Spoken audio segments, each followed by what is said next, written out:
Tilray. You want it on the NASDAQ or the TSX?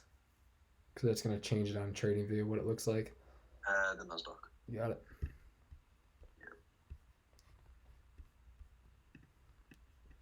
Mm. I've seen a lot of people talking about this. Tilray is an interesting one. It's one of the more memeier uh, cannabis stocks. I don't know if the fundamentals are as strong as some of the other ones out there. I'm I think What's it? it seems to be more of like a growth kind of cannabis stock. Yeah, they're They doing seem a. quite promising for the future, but obviously like the fundamentals still aren't quite there. But It's like I said, it's kind of like a growth stock, but for cannabis. they're doing a lot of acquisitions, which is nice to see. It Yeah. is definitely going to be on that growth potential. There's a lot more cannabis stocks that are fundamentally way better sound. When it comes to like the U.S. multi-state operators that have the potential to enter a lot of emerging markets that are coming out, especially on the East Coast, um, and that's like, you know, uh, Trulieve, which is doing a lot of acquisitions up in New York and stuff around like Massachusetts, Connecticut, Virginia, AYR Wellness. Cresco Labs is a Midwest company that I really like a lot. One of my previous employees that for a cannabis lab that I used to run, he is now one of the lab directors for Cresco Labs, and I see a lot of like amazing potential out of their facilities.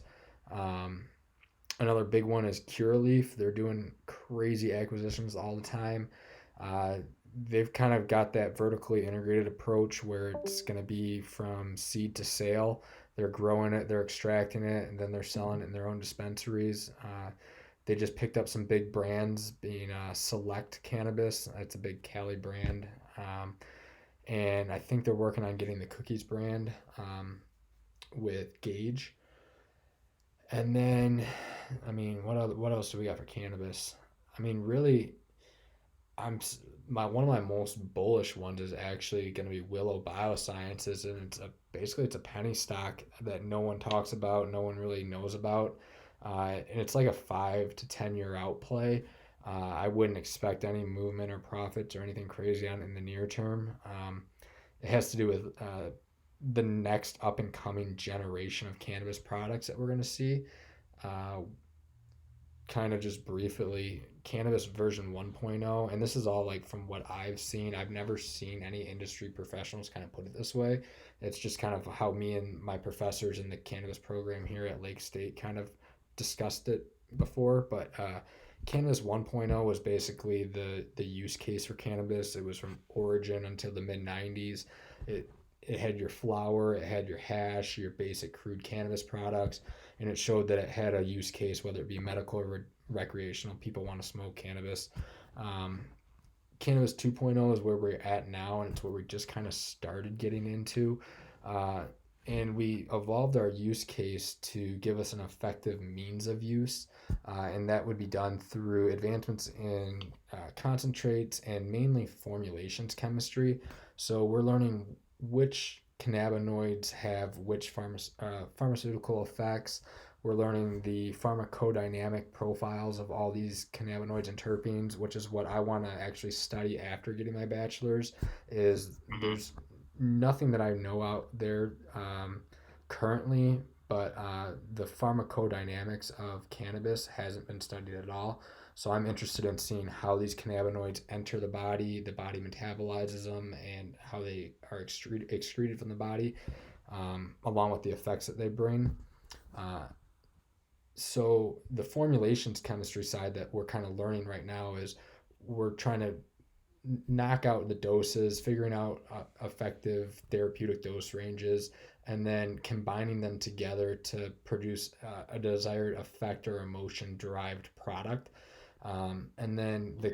the actual isolation and chemistry side of it is getting better and better, where we can have a replicable product every time, where we know like, okay, we can take this cannabis flower, extract it to get X, Y, and Z cannabinoids that are 99.9% pure. So now we just have a recipe that we follow, and we just add these in like a baked good, and you've got yourself an actual formulated product then. Because right now there's a Interesting. lot of variation in cannabis products. Like if you buy a flower, um, for example, like a lot of people don't understand that a sour diesel from one grower is completely different effect wise, taste wise, bud structure wise than a sour diesel from another grower, because of environmental factors, genetic trait factors. Even if it was a perfect one-to-one clone from the mother plant, over time genetic drift can occur, and epigenetic drift that changes the profile of the cannabinoid that get put out by that plant. So over time, essentially, your product is going to change if you just stick from a flower-based product, and that's what we're kind of solving right now. Is if we can derive specific formulas and create formulas from isolates, we can have a perfectly replicable product every single time. Now, we still have to get the cannabinoids from cannabis, which is incredibly expensive. It takes forever because you not only have to grow it, but then you have to do the extraction process. Well, first you have to dry it, all the storage. There's a lot of logistics that goes into getting a final cannabinoid like isolate product, and that's where cannabis 3.0 comes in. It brings pharmaceutical grade production standards to cannabis. So I classify cannabis 3.0 as an effective means of production, and that's going to be done through yeast fermentation. It's the science is just now starting. We're able to generate THC, CBD, and CBD from yeast cultures, the same way that we can generate aspirin from yeast. We no longer use the willow tree bark to make aspirin. We grow it from yeast. It's a lot cheaper, a lot more effective, and it's a lot more replicable. So not only are we going to be able to make the cannabis products cheaper because yeast is so much more cost effective. Not only that, but because it takes only like 2 weeks for these cannabinoids to grow compared to multiple months in the normal process, your R&D cycle is going to be greatly reduced. So you're going to see more products coming out to market at a faster time rate. It's going to be cheaper to develop new products, and it's going to really change the whole landscape. It's not going to get rid of your traditional flower market. There's always going to be, just like the organic food market, there's always going to be that market. But I would estimate probably 80% of all your products are going to be yeast grown in the next 10 years. What do you think about like the psychedelic market? I'm absolutely on board with it. Mm-hmm. From a medical standpoint, I personally use psychedelics. I vouch for them. I'm a huge Yeah. fan. However, from an investment standpoint, I don't know if it's going to be anything like the cannabis one, because you got to keep in mind with psychedelics is you don't have that recreational aspect that is so huge with cannabis. Um, I'm a firm believer that a lot of these psychedelics, whether it be acid, mushrooms, ethogens, MDMA, ketamine, there's a psychedelics is a broad class of drugs, or Yeah. substances, I should say. I hate using the word drug, Yeah. Yeah. but it's a very broad class, and you may have users that find recreational value in it, but those are going to be a lot lower uh, of an occurrence than in cannabis. I think even if you have people that have the perception that it's a recreational product, if they try it one time at a full, psychedelic dose, I think the second time that they go to pick up that product, that they're going to think differently about the medical versus recreational notion of it, just because of how powerful substances they are. Now, there's definitely great use potential to it. I see a lot of like actual drug companies producing drugs based out of it, but I don't think it's going to be a movement like we're seeing in cannabis. You're going to get a legislation movement and stuff like that, and kind of just a personal freedom movement, from a standpoint of just being able to have open access to your body. But I don't know if you're going to see like the sales numbers backing it, if that makes sense. Yeah. That's just my personal Interesting. take, though. Okay. Cool. Um. Yeah. I also seen that the fundamental post that you said about Willow as well. Yeah, That was interesting. Like you said before as well. I do like Willow So yeah, Biosciences. That's that Cannabis 3.0 stock. yeah. And Probably like I gonna said, look at picking up a that's small position of that as definitely well. one that's I don't know if you're going to see any short term profits off of it because we're barely in cannabis 2.0 right now. The whole Mm-hmm. the whole yeast Yeah, fermentation. I didn't even know there was a 3.0. Yeah, that's the thing I is knew there was a 2.0. yeah, I mean, well, keep in mind, not if you like. I listen to a lot of cannabis podcasts because it's just a big aspect of my life. I've worked for cannabis companies the last 6 years, so I like to stay informed on the market. I haven't heard any like actual analysts kind of look at it that way. That was literally a concept that I developed for an essay paper that I had for one of my finals. And after submitting it, me and the professor had a pretty long discussion about it, and we really kind of developed it after that discussion, and that's where the 3.0 kind of came in, and we kind of solidified that concept that there's three generations of cannabis, and we are maybe 5 or 6 years of being really into cannabis 2.0. I mean, the extractions didn't really start to take off until mid 2010s. I mean, from a real standpoint, and especially at scale for the last 5 years. So we're definitely new into it, and Cannabis 3.0 has some ways to go, but Willow Biosciences is the leading company right now in Cannabis 3.0 research. They're trying to bring more cannabinoids to the table. There's like 116 cannabinoids out there that we know of, and they've got down the yeast fermentation process of three.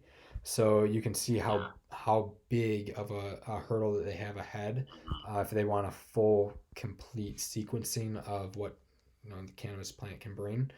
Um, Yeah, for penny stock as well. Like that's kind of what you're looking for. You're just looking for something, especially research, something that can, mm-hmm. you can get a nice catalyst off it, and then see like a big gap up or something like that in the stock. And like you said, you want to look for a catalyst and research penny stocks like this, which don't really have much fundamentals except from that aren't making much money, but look at like the bio industry and stuff like that. It's kind of similar, in the sense of like what we're looking for I will say, as an investment. Would you say, uh, I was just say real or quick, would you argue differently? something's breaking up. Um, Willow does have actual sales and contracts for production of CBD and CBG, like wholesale isolate.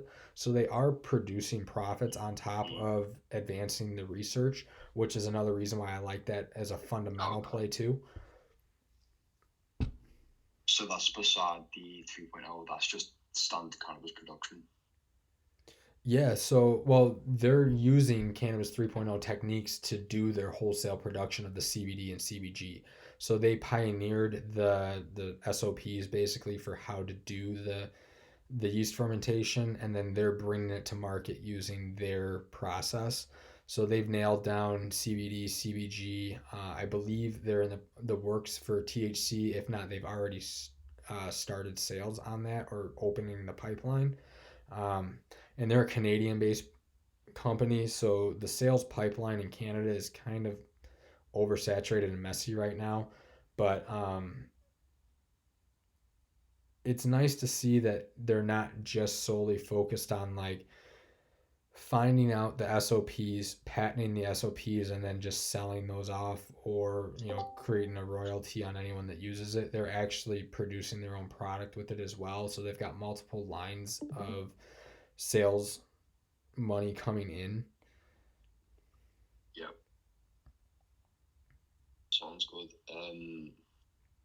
So TLRY, you just looking at this channel? Yeah, I know we just got way far off on that one, but Nah, it's all I good. think It's all good. your buy on Tilray is spot on. I like this bottom of the All right.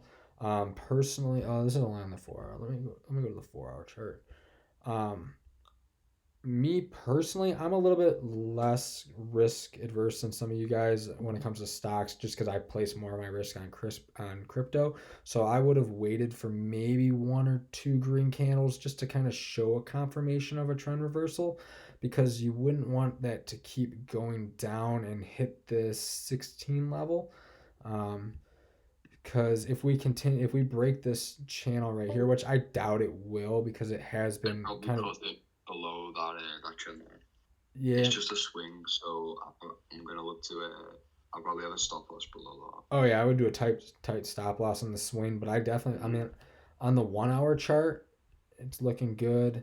Let me pull up like the 45 minute. I'm just trying to see how low it takes to find like any signs of a reversal. Um, and actually, this is a good time to pull up. Yep. Where is VWAP? So we are trading under the VWAP, which I guess isn't crazy for, on the 5 minute time frame, doesn't mean much. Oh, that's fucky.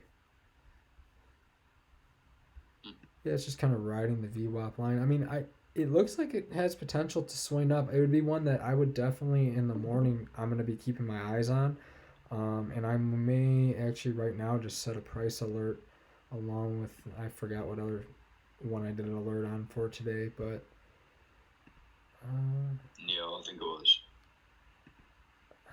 I honestly don't even remember. But I'm recording this video, so I can Yeah, always look back Neo. at it. Neo, yes. Neo, yeah. It was at like $56 level or something like that. But if it can clear this like $18 level, that would be a good confirmation for me personally, and then ride it up to 1925. Uh, and let's get a good measurement on that. Like if we just ride this, I gotta zoom out. What's going on with my scales here? And just a quick little measurement. I mean, that's an 8%, 8.5% play right there. That's not bad at all.